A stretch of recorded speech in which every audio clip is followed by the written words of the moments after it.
હવે આપણે વાત કરીએ કે બાળકોને એટલે કે ચિલ્ડ્રનને રિલેટેડ આપણે એમને ડૉક્ટરને પૂછીશું કે એવા કયા ડેવલપમેન્ટલ માઇલસ્ટોન હોય છે કે બાળક નાનું હોય ત્યાંથી મોટું થાય ત્યાં સુધીમાં કેવા માઇલસ્ટોન હોય છે જે ફોલો કરવા જરૂરી હોય છે અને એ ઇમ્પોર્ટન્ટ પણ હોય.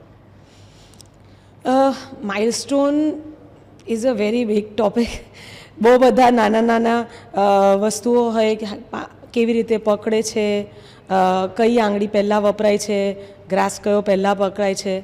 બટ એક ક્રક્સમાં જોઈએ તો 1 to walk, 2 to talk અને 3 yearsમાં એ ફ્રેન્ડશિપ સ્ટાર્ટ થાય. they try to play with friends. Around 4 years they understand what is the difference and what is the similarity between two aspect. કે બે મેલ છે તો આ બે મેલ કેવી રીતે મેલ છે અને આ બે ફિમેલ છે તો કેવી રીતે ફિમેલ છે.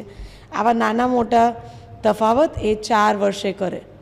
But you can always discuss this with your pediatrician if you feel that particular thing is not proper. કે ભાઈ મારું બાળક છે 1.5 વર્ષનું થઈ ગયું છે, આજે હજુ બોલવાનું ચાલુ નથી કર્યું, ચાલવાનું ચાલુ નથી કર્યું, તમને કોઈ એવું કન્સર્ન છે તો તમે એક પર્ટિક્યુલર એજ માટે, કેમ કે એનું ડેવલપમેન્ટમાં એન્વાયરમેન્ટ પણ બહુ મોટો પ્લે કરે છે role. So if there is a family કે જેમાં મમ્મી પપ્પા બંને વર્કિંગ છે, કિડ એક કેરટેકર સાથે રહે છે, કેરટેકરની લેંગ્વેજ અને પેરેન્ટ્સની લેંગ્વેજ સેપરેટ છે, તો પછી એનું બોલવાનું લેટ થઈ શકે છે કેમ કે એ બે લેંગ્વેજ સાથે ફર્સ્ટ 1 યરમાં એક્સપોઝ થયો છે.